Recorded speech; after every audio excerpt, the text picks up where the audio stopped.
Bismillahirrahmanirrahim. Assalamualaikum warahmatullahi wabarakatuh.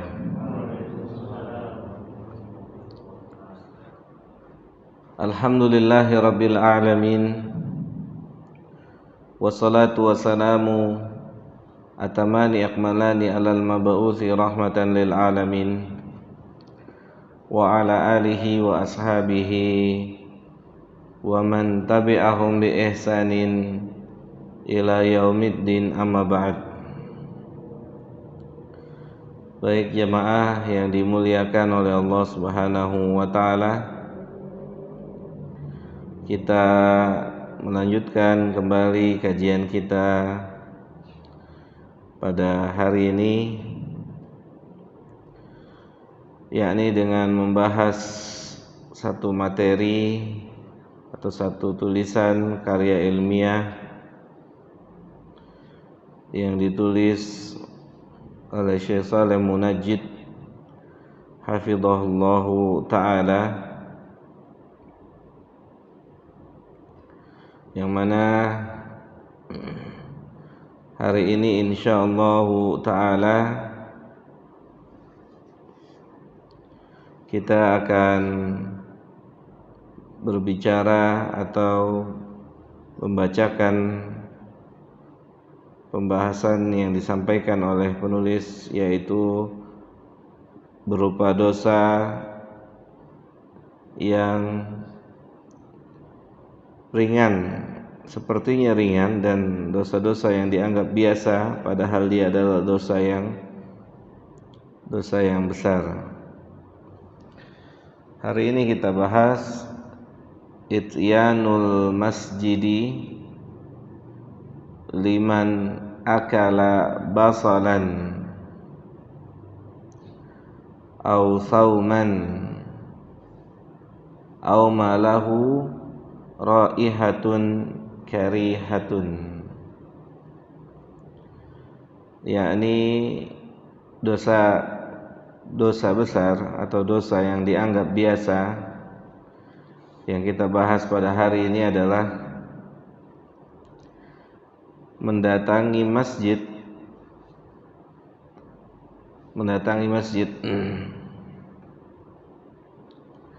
dengan kondisi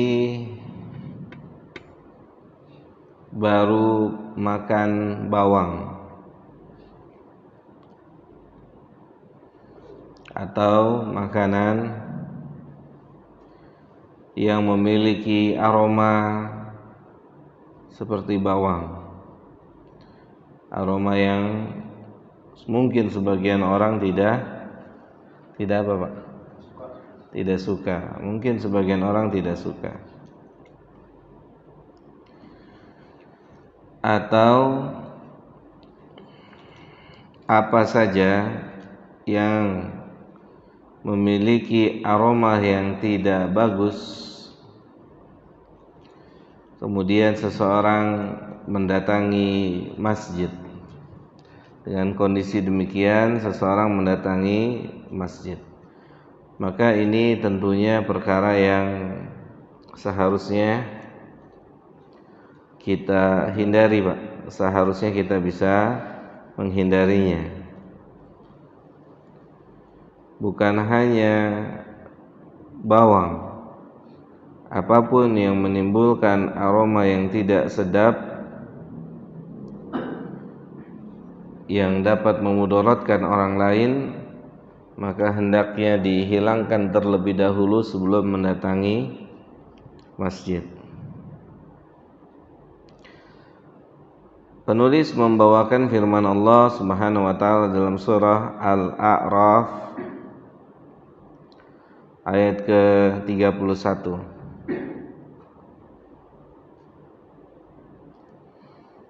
Secara umum Allah Ta'ala mengatakan, ya bani Adam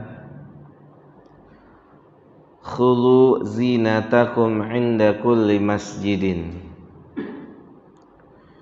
Wahai manusia, yakni wahai manusia para keturunan Adam, Allah mengatakan kenakanlah pakaian-pakaianmu, ya, dari mulai celana, baju, kemudian penutup kepala yang kalian miliki. Khudhu zinatakum. Hendaklah setiap orang yang mau masuk ke dalam masjid memperhatikan ini, Pak. Memperhatikan apa yang Allah Ta'ala pesankan. Dan subhanallah, Allah berbicara atau menyampaikan ayat ini ribuan tahun yang lalu. Ribuan tahun yang lalu. Yang mana seolah-olah ayat ini memberikan kita pelajaran akan adanya manusia yang tidak perhatian dengan apa, Pak?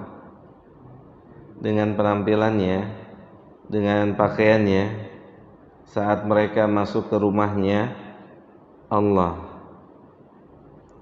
Seakan-akan ayat ini memberikan pelajaran demikian. Kata Allah, khudhu zinatakum. Secara tidak langsung, siapapun kita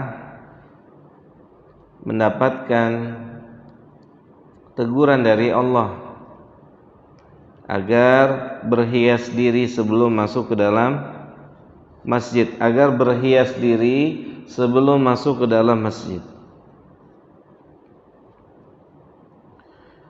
Ya, mandi mungkin, kemudian pakai parfum mungkin, kemudian pakai baju yang terbaik yang dia miliki. Lihat, Pak, di sini di ayat yang mulia ini ada satu tingkat yang lebih daripada sekedar menutup apa? Aurat. Allah di sini tidak memerintahkan manusia hanya menutup aurat, tetapi lebih dari menutup aurat, menutup aurat dan apa, Pak? Berhias diri dan berhias diri. Di setiap kali kalian hendak masuk ke dalam masjid. Ini pesan dari Allah Subhanahu wa taala untuk kita. Maka jamaah yang dimuliakan oleh Allah Subhanahu wa taala, mulailah kita bangun, Pak, kesadaran kita bahwasannya Rabb kita Allah Subhanahu wa taala itu memesankan di dalam ayat Al-Qur'an agar kita mengenakan pakaian-pakaian yang terbaik yang kita miliki saat masuk ke dalam masjid, Pak. Bayangkan, Pak, bayangkan jika isi masjid itu seperti kantor, seperti tempat resepsi. Antum bayangkan, orang yang datang ke kantor bagaimana pakaiannya? Orang yang datang memenuhi undangan resepsi itu gimana pakaiannya? Bagus-bagus ya? Wangi nggak? Wangi nggak? Gimana, Mas? Wangi nggak? Wangi. Coba antum bayangkan gitu. Ketika ayat ini, kalau ayat ini diterapkan oleh kaum muslimin, masuk masjid gimana? Aromanya pasti harum ya, Pak ya. Kemudian pakaiannya, kita nggak akan lihat lagi ada orang masuk masjid pakai baju apa namanya? Baju kaos oblong gitu kan. Dari kaos oblong, bolong-bolong lagi, Pak. Bolong-bolong gitu. Ada nggak yang kayak gitu? Banyak ya? Bapak enggak? Enggak ya, sih.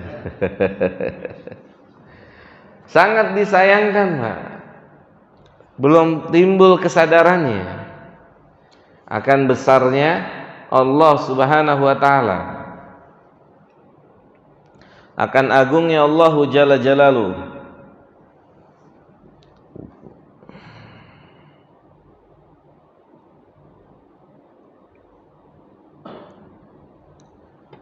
Demikian juga kita dapati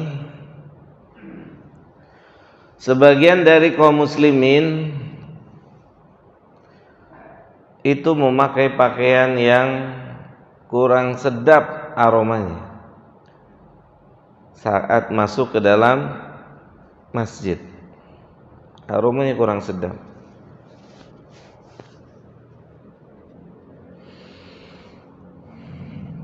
Antum gimana, Pak?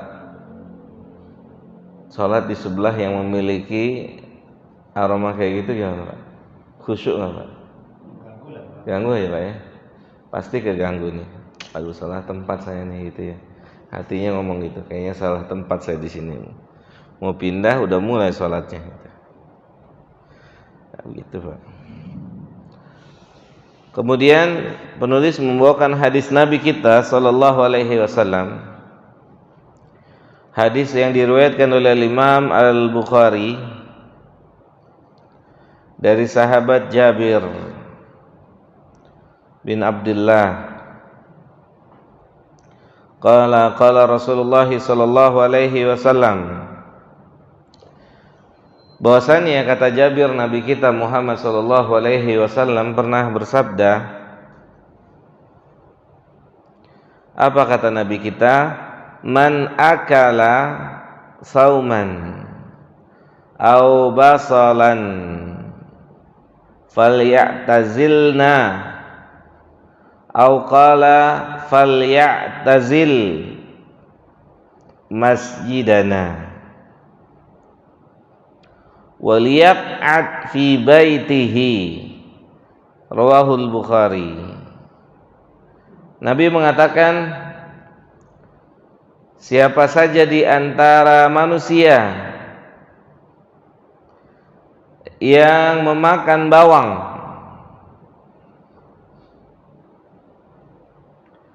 maka hendaknya dia menjauhi kita, atau hendaknya dia menjauhi masjid-masjid kita, dan hendaknya dia hanya duduk di rumahnya saja.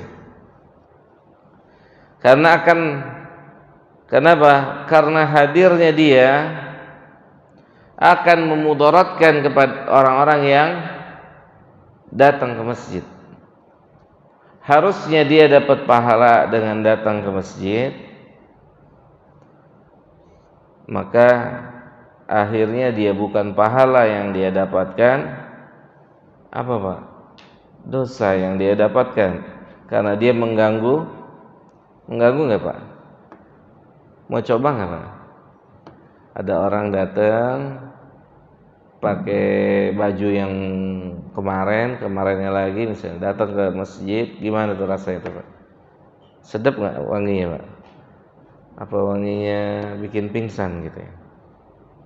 Nah, ini Nabi bilang hendaknya dia menjauhi masjid kita, dijauhi. Padahal hukum datang ke masjid untuk laki-laki, sebagian ulama mengatakan, sebagian besar jumhur ulama mengatakan itu hukumnya wajib. Wajib. Makanya mungkin akan timbul pertanyaan, Pak, bagaimana dengan kondisi ketika sholat itu telah datang waktunya sementara pakaian kita bau gitu kan? Aromanya nggak sedap. Kita aja yang punya badan nggak suka dengan aroma itu, gimana orang yang lain? Paham benar ya Pak? Kita aja yang punya badan nggak nyaman, sudah pasti lebih nggak nyaman siapa Pak? Hah? Kanan kiri kita kan? Ini yang punya badan aja nggak nyaman, kayaknya nggak enak banget ya. Karena teman, mungkin saudara, ya Pak ya, nggak enak dia mau nahan-nahan tutup hidung gitu. Subhanallah. Ya, maka kata sebagian para ulama ya di antara perkataan para ulama, jika kondisinya demikian, berhadapan antara sebuah kewajiban dengan kondisi tubuh yang seperti itu, yang akan menzalimi orang lain, sahih, akan menzalimi orang lain, maka didahulukan dia untuk terlebih dahulu menghilangkan aroma yang tidak baik itu. Jadi tidak mencampurkan antara mendapatkan pahala dan juga menghasilkan sebuah dosa. Sampai Nabi mengatakan hendaknya dia di rumahnya aja. Orang itu di rumah aja. Maksudnya apa? Dihilangkan dulu aromanya.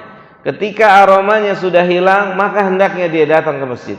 Ini sangat penting, Pak. Pembahasan seperti ini pembahasan yang sangat penting untuk diulang-ulang di setiap rumahnya Allah, agar orang tahu datang ke masjid tuh mau ketemu siapa. Benar nggak sih, Pak? Datang ke masjid nih kita mau ketemu siapa, Pak? Mau ketemu Allah di rumahnya, namanya juga rumah Allah, Baitullah. Makanya sebagian ulama ketika ditanya bagaimana penamaan masjid dengan nama pewakaf, misalnya namanya siapa? Misalnya namanya siapa? Roni misalnya, Masjid Roni gitu. Ya, misalnya gitu. Maka sebagian ulama mengatakan masjid itu Baitullah. Maka yang terbaik nama dari masjid itu menggunakan namanya Allah. Karena apa? Karena akan dinisbatkan kepada pemiliknya siapa? Allah. Gitu. Ya.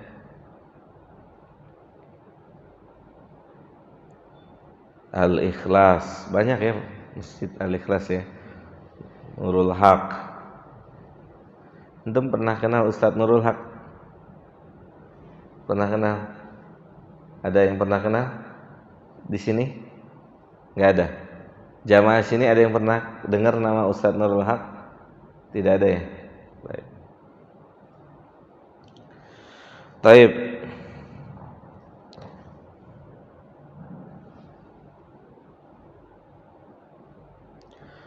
Wa fi riwayatin li Muslim, dan di dalam riwayat yang lain, riwayat Imam Muslim, Nabi mengatakan man akalal basala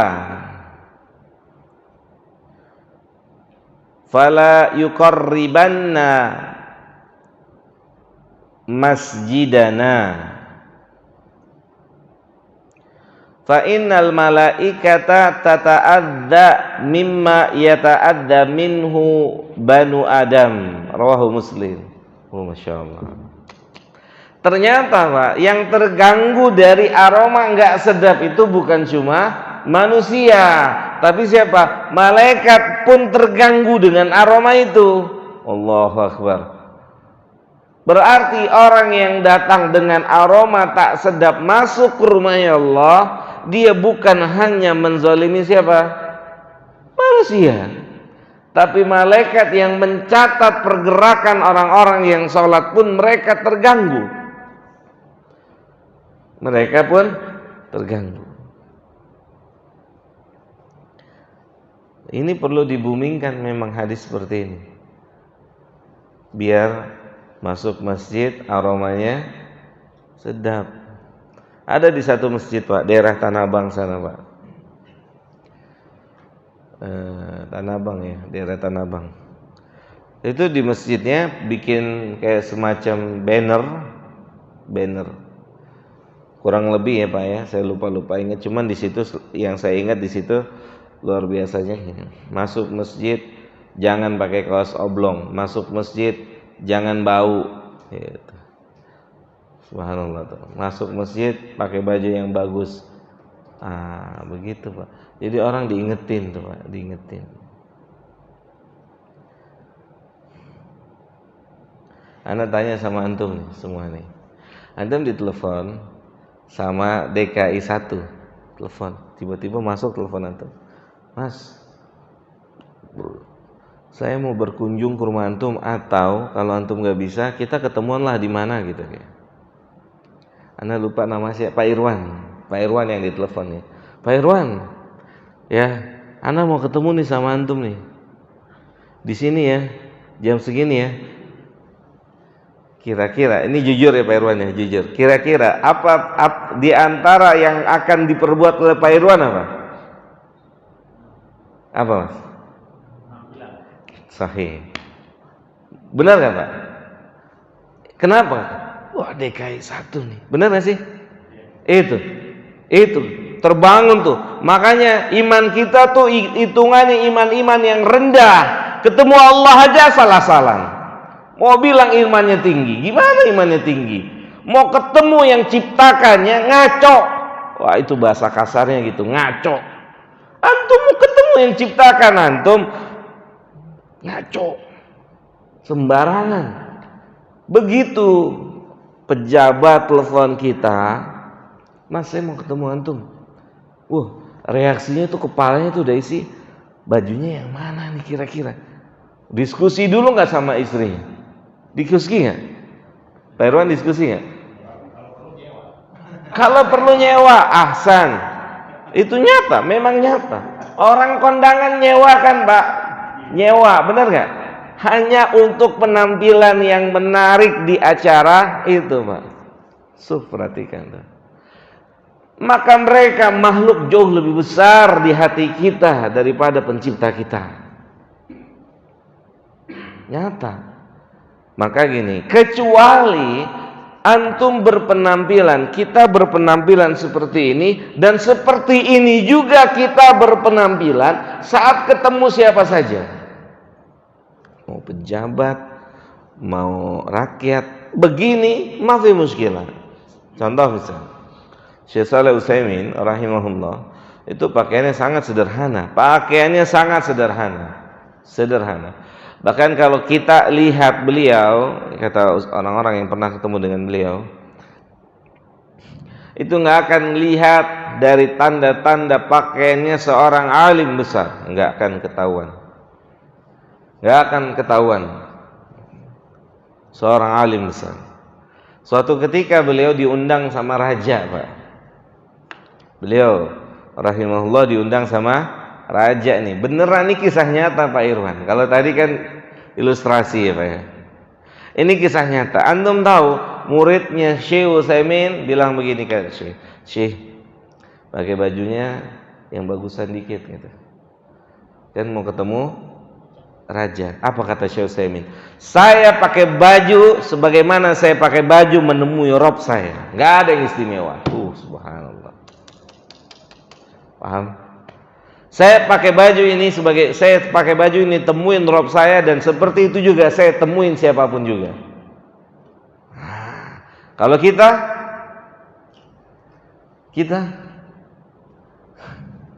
gimana Pak Irwan? Kalau kita gimana? Ya begitulah.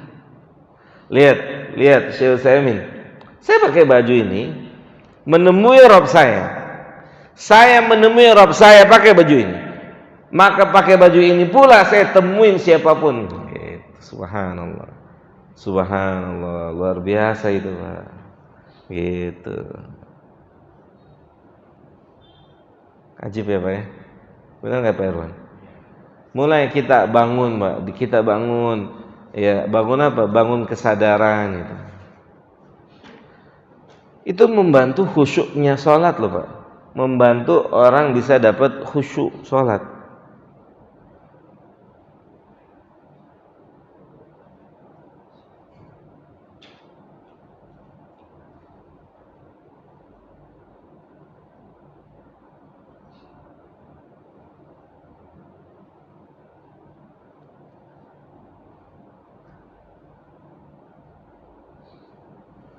Kata penulis, wa yadkhulu fi hadzal bab alladziina yadkhuluna al-masajida ba'da a'malihim mubasyaratan wa rawaiha al-karihah tanba'adu min abatihim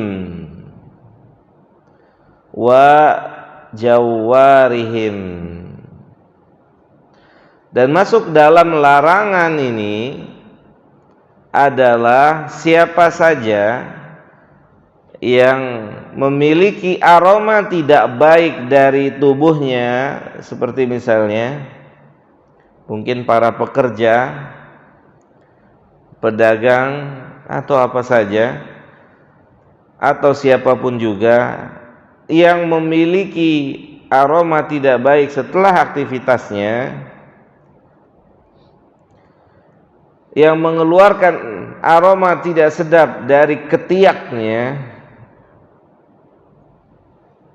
ya, atau dari keringatnya, maka masuk dalam larangan ini. Maka masuk dalam larangan ini.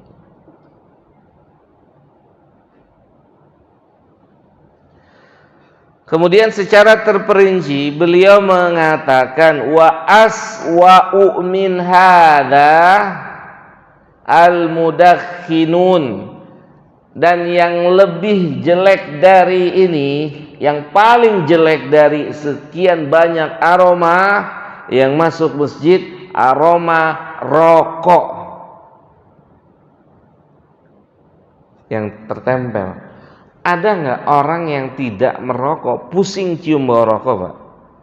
Ada nggak? Hah? Pusing nggak? Antum nggak ngerokok, orang ngerokok depan antum, di depan muka antum gitu, gimana tuh? Hah? Pusing nggak, Pak? Pusing, Pak. Kecium nggak sih baunya, Pak? Masuk masjid itu kecium nggak aromanya? Kecium. Awam mulutnya, bajunya mungkin bau juga, aroma mulutnya lebih-lebih. Apalagi begitu dia bertahak, ya kan? Kita sebelahnya Samsu, push gitu kan. Maka buat yang ngerokok, lihat Pak, yang ngerokok tempatnya biasanya di mana, Pak? Kamar mandi itu. Iya Pak. Tehnya udah datang. Kirain saya air putih dari Arab nih. Dari tadi ya, insyaallah. Bismillah. Begitu Pak. Ya. Rokok itu menzalimi orang lain, Pak. Maka buat siapa saja yang masih merokok, berdoa sama Allah, ya Allah saya mau berhenti rokok. Minta tolong sama Allah. Semoga Allah berikan kemudahan. Kalau jujur pasti bisa ditinggalin. Kalau jujur pasti bisa ditinggalin. Tapi kalau setengah-setengah, ya nggak ditolong sama Allah, ragu-ragu gitu ya. Karena kezalimannya luar biasa. Bahkan pemilik pabrik rokok aja gak ngerokok, benar gak sih? Kan pernah diajak wawancara kan? Gitu. Subhanallah. Ada soal sampai sini Pak? Ada yang mau tanya? Tentang aroma. Ya, tentang aroma-aroma yang tidak baik ketika masuk ke dalam masjid, maka hendaknya mulai kita hindari.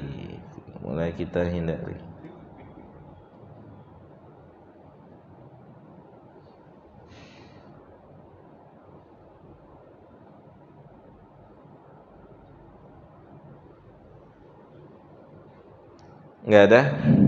Sampai di sini? Kalau nggak ada, kita akan lanjutkan.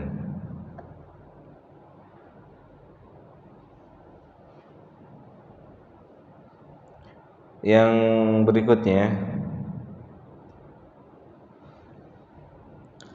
dosa besar yang berikutnya yang sepertinya dianggap biasa di tengah-tengah kehidupan manusia. padahal dia bagian dari dosa besar, yaitu perbuatan zina. Kenapa dimasukin ya Pak? Buat zina dimasukin bab dosa besar yang dianggap biasa. Kenapa dia penulis ini orang Arab, bukan orang Indonesia Pak, orang Arab. Masih hidup yang nulisnya, Syekh Saleh Al-Munajjid. Karena memang realitanya zina hari ini sepertinya dosa kecil, benar nggak? Sepertinya zina itu dosa kecil, gampang, mudah, siapapun bisa melakukannya. Setelah itu biasa aja, nggak ada penyesalan, nggak ada perubahan. Padahal itu dosa besar, dosa yang diancam dengan hukuman di dunia bagi pelakunya, ya, baik dia yang sudah menikah maupun yang belum menikah. Kalau dia sudah menikah, maka dia harus dirajam sampai mati, menunjukkan ini dosa besar. Tapi hari ini seakan-akan perbuatan ini menjadi dosa yang sangat kecil, mudah, gampang dilakukan, padahal ini dosa besar. Makanya Pak, musibah sampai kapanpun itu gak akan pernah hilang dari negeri manapun kalau ada zina. Ya, siapa yang bilang? Nabi Sallallahu Alaihi Wasallam. Kita harus introspeksi. Lihat dong, Umar itu saat Madinah gempa dikit goyang, Umar langsung kumpulin manusia. Apa yang Umar bilang? Ini jangan-jangan konstruksi bangunannya nggak kuat nih, jadi goyang kena gempa. Itu kita Pak introspeksinya ke situ. Tapi Umar introspeksinya apa? Apa yang kalian kerjakan? Luar biasa. Apa yang kalian kerjakan? Pak, yakin gak sih ada musibah sebab kita? Yakin gak? Musibah siapa yang bilang Pak? Yang mengabarkan adanya musibah sebab kita itu siapa? Allah. Nabi mengabarkan begitu kan? Ma asabakum min musibatin tuh illa bima kasabat aidikum. Tuh lihat, semua musibah yang ada di bumi ini pasti nggak lepas dengan dosa-dosa kita, nggak lepas Pak. Lihat bagaimana Umar, orang pemimpin orang-orang yang bertakwa, apa introspeksinya saat Madinah gempa. Dia bilang, apa yang kalian kerjakan? Subhanallah. Begitu Pak. Makanya mau dibenahin lewat apa saja, negeri mana saja, itu nggak akan ada beresnya. Karena yang bisa membereskan permasalahan yang dihadapi oleh siapa saja hanya Allah. Nggak ada beres-beresnya. Mau lewat ekonomi, mau lewat apa lagi? Budaya, politik, lewat apa saja. Kalau agamanya nggak diberesin, nggak beres-beres Pak, nggak ada beresnya, nggak beres-beres. Gimana mau beres? Masuk masjid aja pakai bajunya compang-camping gitu. Gimana mau diselesaikan sama siapa? Sama yang punya langit dan bumi ini. Gimana mau diselesaikan? Berarti gimana Pak? Berarti kita secara individu hendaknya mempersiapkan diri kita. Karena bisa jadi kita pun bagian dari orang yang terkena musibah. Karena musibah itu kan kalau udah datang nggak cuman kena pelakunya, benar nggak? Bukan hanya pelakunya yang kena, tapi orang-orang yang hidup di zaman itu pun kena imbas dari perbuatan para pelaku itu. Gitu. Ya.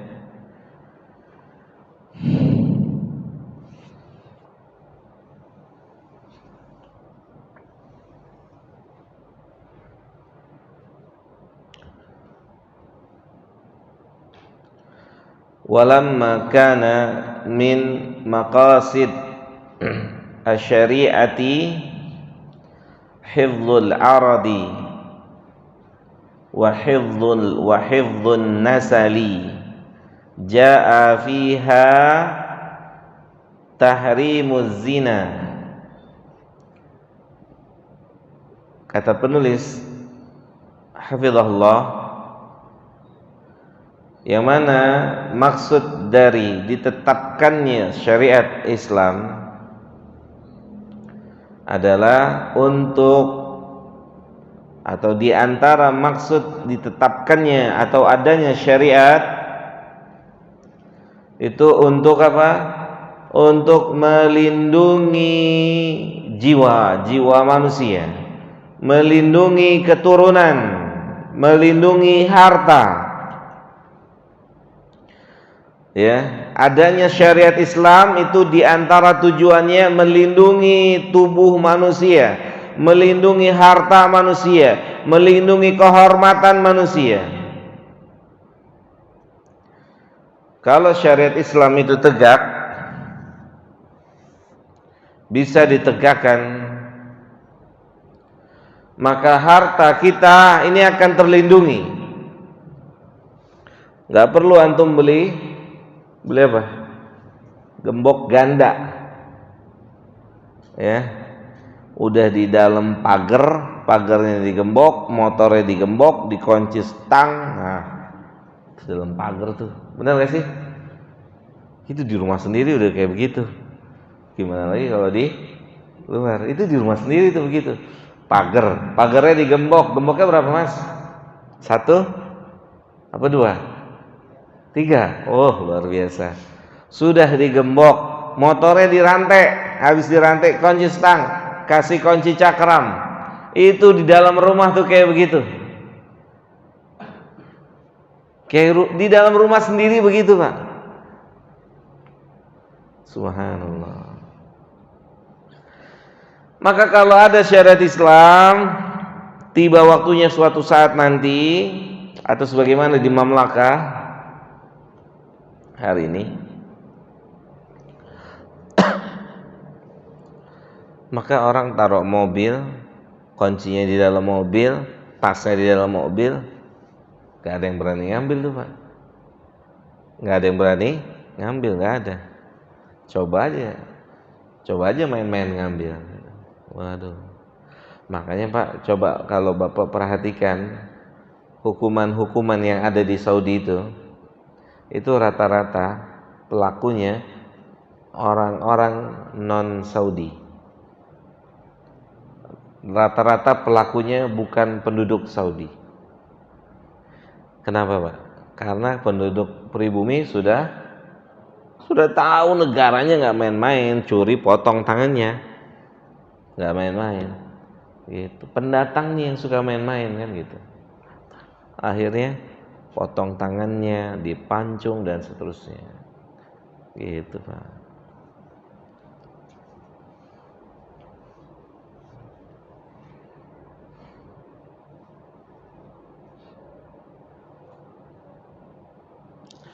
Kemudian penulis membawakan ayat yang sangat ma'ruf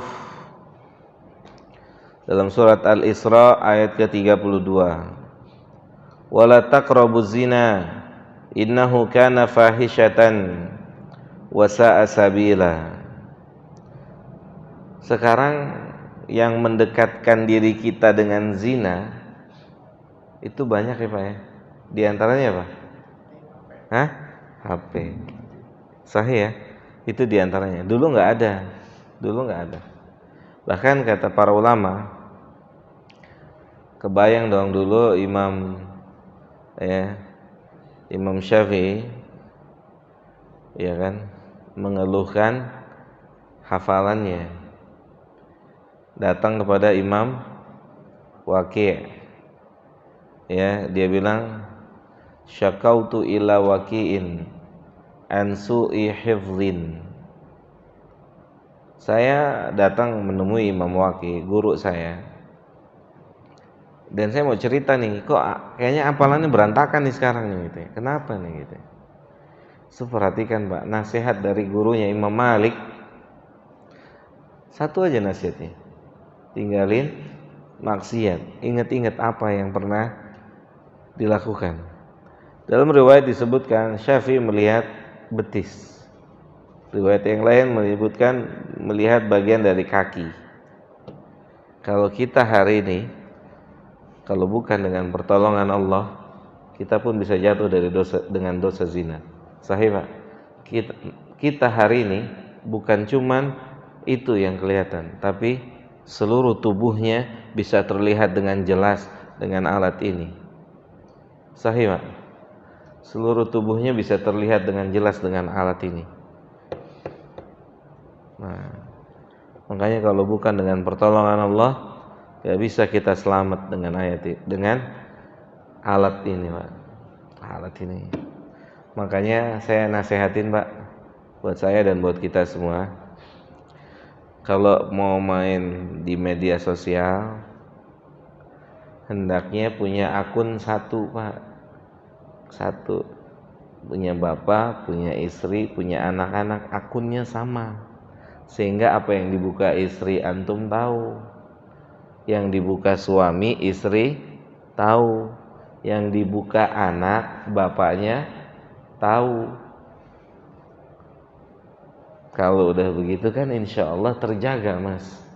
Coba antum sebagai bapak mau buka macem-macem, anak antum lihat riwayatnya kan, bapak, hah ternyata gitu kan, ya nggak? Solusi nggak itu?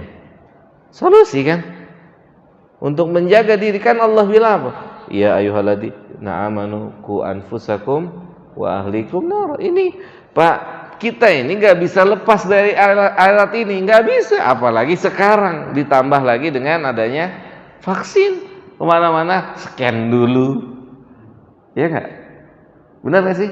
Scan dulu, gitu kan? Scan dulu. Iya, otomatis ini alat mau ditinggalin, akhirnya jadi masuk kantong lagi. Hah? Benar Pak? Scan dulu nggak? Scan dulu. Maka itu Pak nasihat Pak, ya dari saya buat kita semua, belum terlambat. Hapus akun yang udah sekarang itu dihapus, bikin akun baru. Antum namanya Pak Irwan gitu. Irwan Caniago misalkan gitu. Saya punya teman namanya Irwan Caniago. Biasanya sih dia nonton nih si Irwan.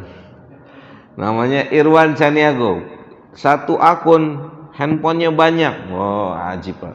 Bapak, suami bapak, putranya, putrinya, itu satu akun. Kekontrol semuanya Pak. Bisa ketahuan anak kita ngobrol sama siapa, apa yang diobrolin, ini kita liatin aja begini kan. Dia nulis di sana, ke detek di sini. Ya, benar nggak? Dia nulis di sana nih, di mana aja dia nulis. Kalau akun yang satu kan tetap keluar di handphone kita. Keluar nggak? Keluar di sini. Kan gitu. Ternyata nggak diduga, nggak disangka. Ternyata Pak Irwan setiap hari ngeliatin pengajian gitu kan. Ya kan? Alhamdulillah itu Pak Irwan. Baik. Nanti kita lanjut setelah salat Isya. Wassallallahu ala nabiyina Muhammadin wa ala alihi wa sahbihi ajma'in.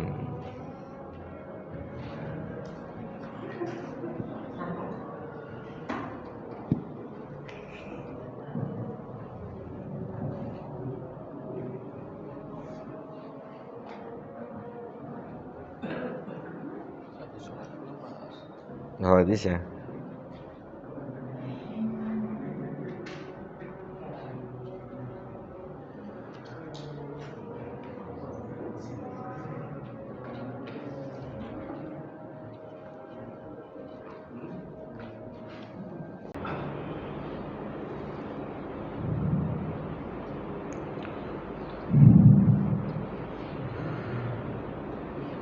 Bismillah. Alhamdulillah. Wassalatu wassalamu ala Rasulillah wa ala alihi wa ashabihi wa man walah, amma ba'd. Baik jamaah yang dimuliakan oleh Allah Subhanahu wa taala, kita lanjutkan sejenak sebelum kita buka sesi tanya jawab. Jika ada yang ingin bertanya,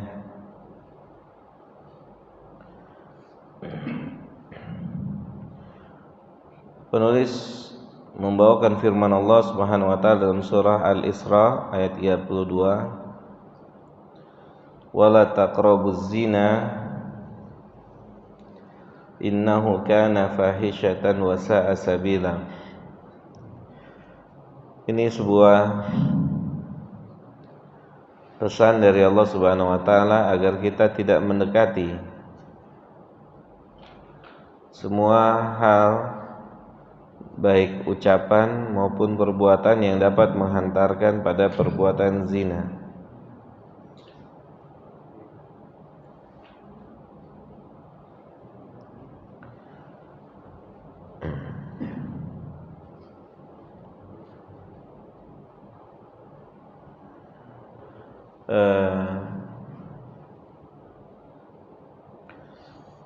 Karena meninggalkan zina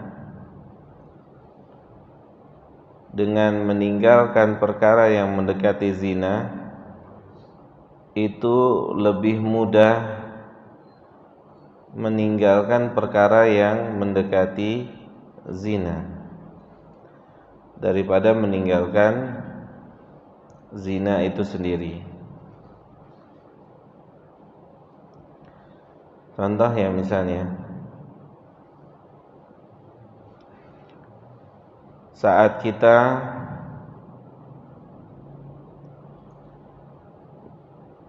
melihat seorang wanita misalnya, kemudian wanita tersebut misalnya tidak berhijab,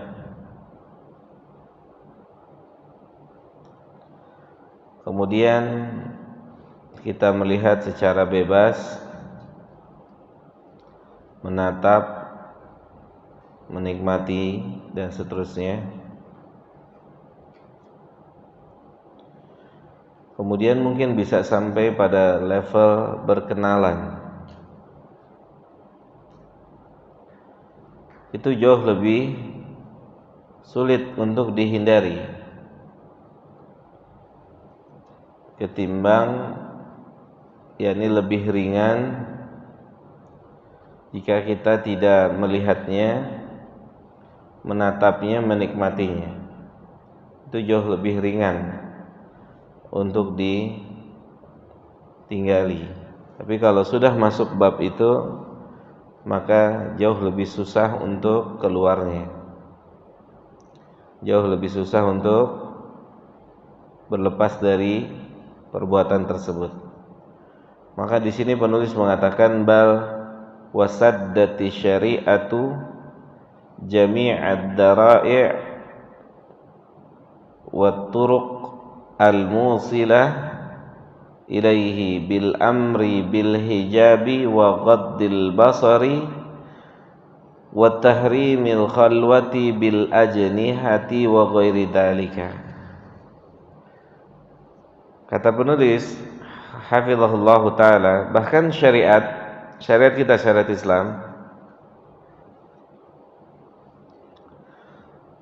syariat Islam telah mencegah, menutup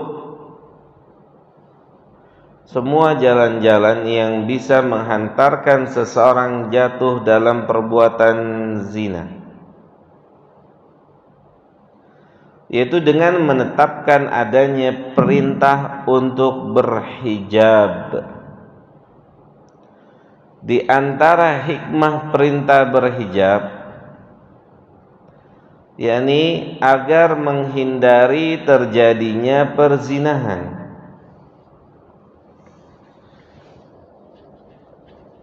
kita lihat survei bukti nyata di kehidupan kita,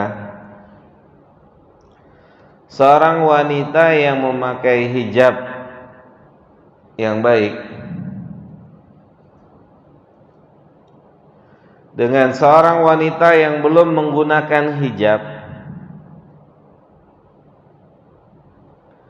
kira-kira yang mana yang akan diganggu oleh siapa? Oleh manusia, oleh laki-laki. Kira-kira yang mana?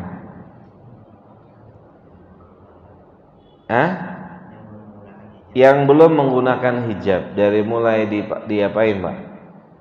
Pak Irwan? Siul.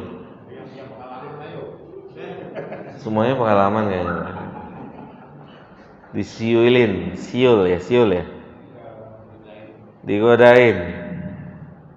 Neng mau mana neng gitu. Yang pengalaman. Kayaknya semuanya pengalaman gitu. Semuanya mengalami masa-masa itu. Hampir semuanya.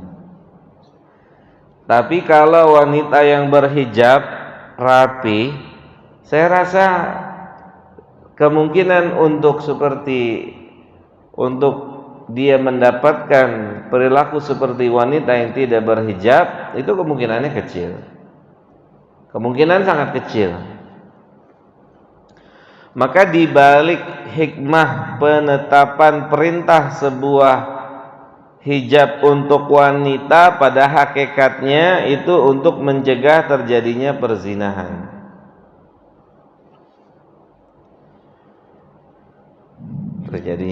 Untuk mencegah terjadinya perzinahan. Hijab itu apa?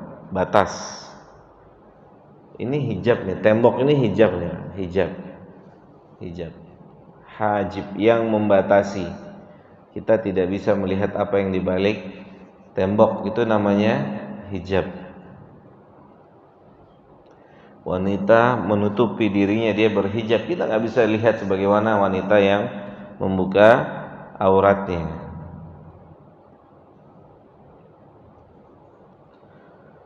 Baik. Lingkungan sekolah sudah ada zina belum, Pak? Sudah ada, Pak? Sudah. Lingkungan sekolah udah ada. Ya Allah. SD kayaknya enggak ya? SMP ya? SMP. SD udah ada? By data. Ada atau tidak? Saya belum pernah dengar sih. Kalau SMP mungkin ada ya? By data SMP ada. By data, anak SMP hamil. Ya, by data. Subhanallah. Kemudian juga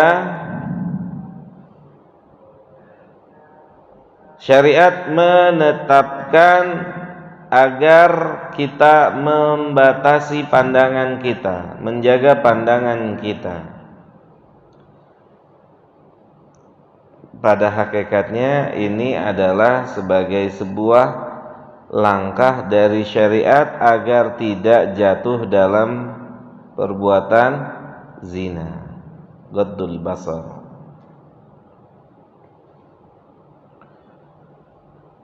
Kemudian juga tahrimul khalwati. Agama Islam juga melarang laki-laki dengan wanita berduaan. Gak boleh, dilarang, kecuali lewat jalur yang benar, yaitu pernikahan. Gak boleh laki-laki dan wanita yang bukan mahram berduaan di satu tempat. Maka yang ketiga siapa? Syaitan. Yang ketiga syaitan. Kata para ulama, Pak, kalau nggak salah saya ingat, Syekh Abdul Razak, nasihat buat kita semua, Pak. Kalau dulu orang nggak boleh duaan sama perempuan, Sekarang sebagian orang nggak boleh berduaan sama handphonenya. Ya. Sekarang sebagian orang ada yang nggak boleh berdua dengan handphonenya. Karena kalau dia berdua dengan handphonenya, yang ketiganya juga setan. Untuk sebagian orang. Maka kalau kita masuk dari sebagian ini, hendaknya kita tidak berduaan dengan ini. Betul Pak. Ini fenomena nyata. Oh enggak Ustaz. Insya Allah kita ini orang-orang udah ngaji. Siapa yang bilang udah ngaji nggak maksiat? Benar nggak? Emang kalau udah ngaji hawa nafsunya disembelih? Tetap ada nggak hawa nafsu Pak Irwan? Tetap ada nggak? Kadang godaannya malah berat. Gitu. Jujur nih, laki-laki, ya kan Pak? Jiwa laki-laki. Subhanallah. Maka kata Syekh, sebagian orang hari ini nggak boleh berduaan dengan alat ini. Makanya kita harus ngukur diri, kiranya kita sanggup atau tidak dengan alat ini. Gitu Pak.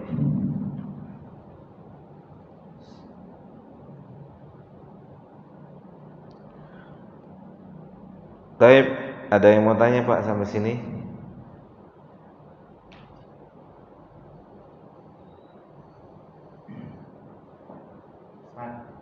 Ini kalau berkaitan dengan zina sekarang ini banyak enteng seperti namanya kasus sudah hamil duluan gitu ya. Biasanya dengan mereka tetap nikah seolah-olah itu sudah lewat gitu, jadi nggak ada efek jerahnya. Jadi fenomena itu pengetahuan yang ada itu tentang anak yang dihasilkan juga kan sebenarnya itu kan tetap bukan anak bapaknya, itu nasabnya itu putus kan. Itu yang pengetahuan itu di masyarakat itu, terutama masalah jinanya memang masih banyak, ini kurang. Makanya harus ada publikasi, yaitu publikasi dalam sebuah pengajian akan adanya amal-amal yang besar pahalanya, dan juga di balik itu akan ada dosa-dosa yang besar, hukumannya kelak nanti besar gitu. Tapi yang perlu digarisbawahi Pak, anak hasil zina itu tetap harus dimuliakan, karena dia nggak menanggung dosa ibu dan bapaknya. Tetap harus dimuliakan, nggak boleh ditelantarkan. Yang salah bukan dia, betul Pak? Kalau dia bisa pilih, dia nggak pilih punya ibu bapak kayak begitu. Benar nggak sih? Lihat Pak, lihat. Seorang wanita datang nemuin Nabi ngaku berzina. Kemudian lihat perlakuan Nabi pada perempuan itu. Panjang, kisahnya panjang. Cuman singkatnya, Nabi bilang pulang dulu ke rumah sampai selesai melahirkan. Lihat, Nabi nggak bilang rajam sekarang, nggak bilang rajam sekarang. Saya tanya sama bapak-bapak, bisa nggak Nabi rajam saat itu? Sangat bisa. Tapi dalam tubuh perempuan itu ada sebuah janin. Maka Nabi bilang pulang. Oh lihat Pak, pulang sampai dia sudah melahirkan. Dimuliakan, si janin tetap dimuliakan. Janin itu tetap dimuliakan. Nabi bilang pulang, selesaikan dulu masa kandungannya itu. Subhanallah. Enggak sampai di situ, Pak. Sudah merojol, ya, udah keluar tuh bayi. Nabi enggak bilang sekarang laksanakan rajamnya. Enggak, Pak. Suruh susuin dulu. Subhanallah. Bisa nggak sih perempuan anak itu disusuin sama ibu persusuan, bisa nggak, Pak? Bisa atau tidak? Sangat bisa.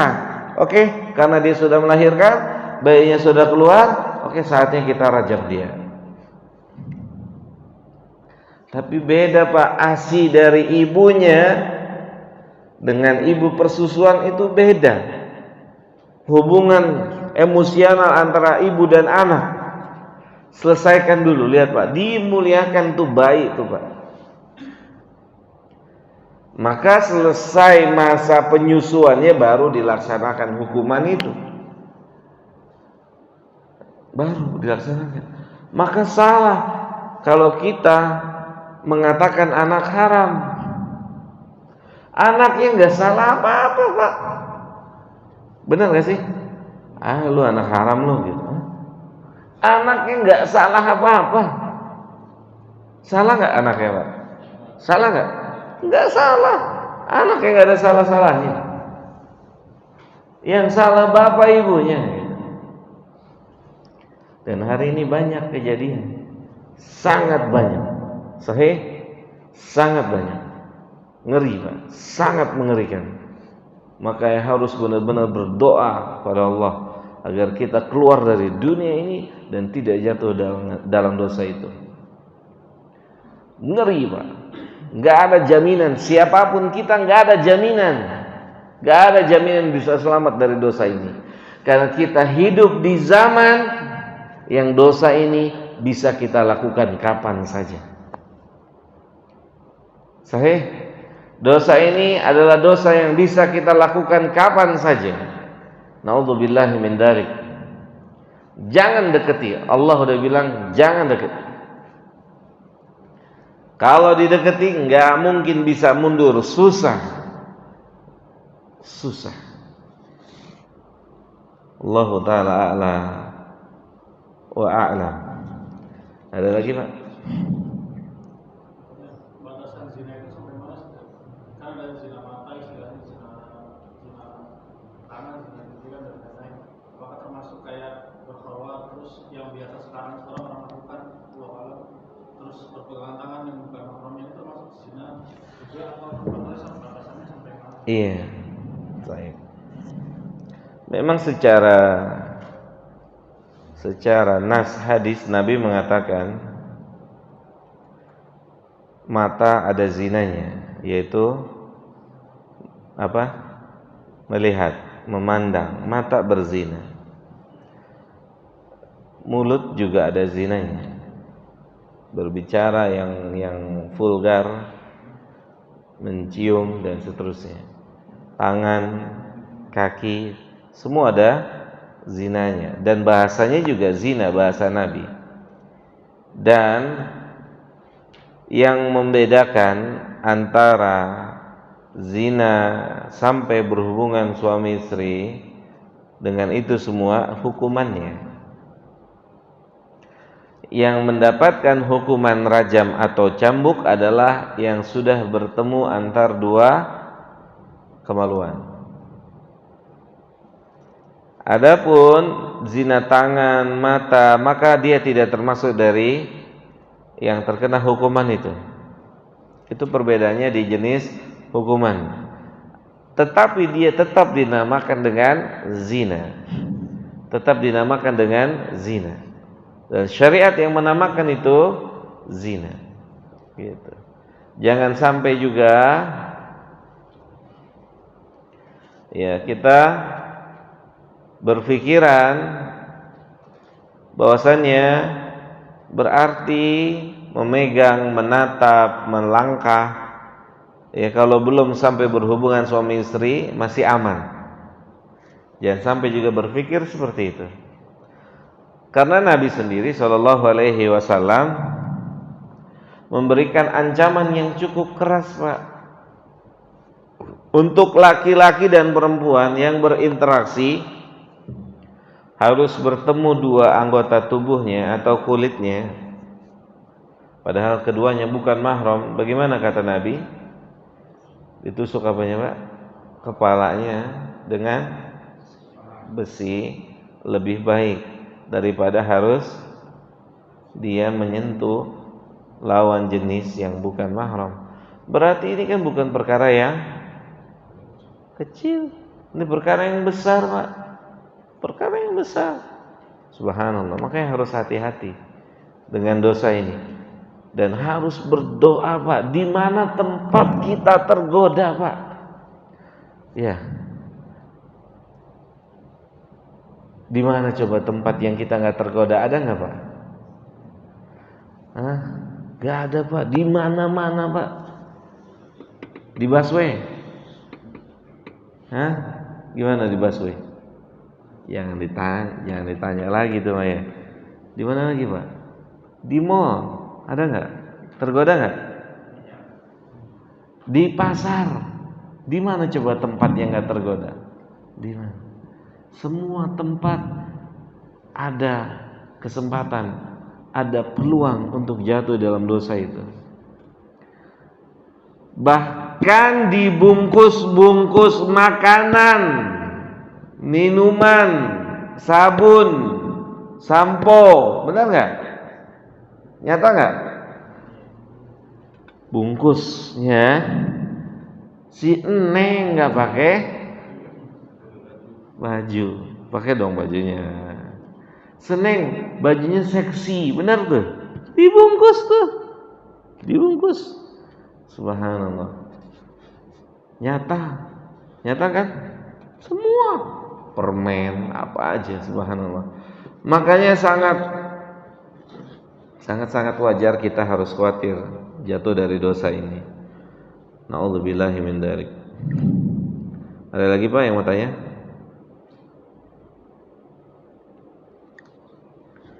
Kalau nggak ada, kita cukupkan sampai di sini. Mudah-mudahan bermanfaat buat saya dan buat kita semua. Wassallallahu ala nabiyyina Muhammadin wa ala alihi wa sahbihi ajmain. Subhanakallahumma bihamdika asyhadu an la ilaha illa anta astaghfiruka wa atubu ilaika. Assalamualaikum warahmatullahi wabarakatuh.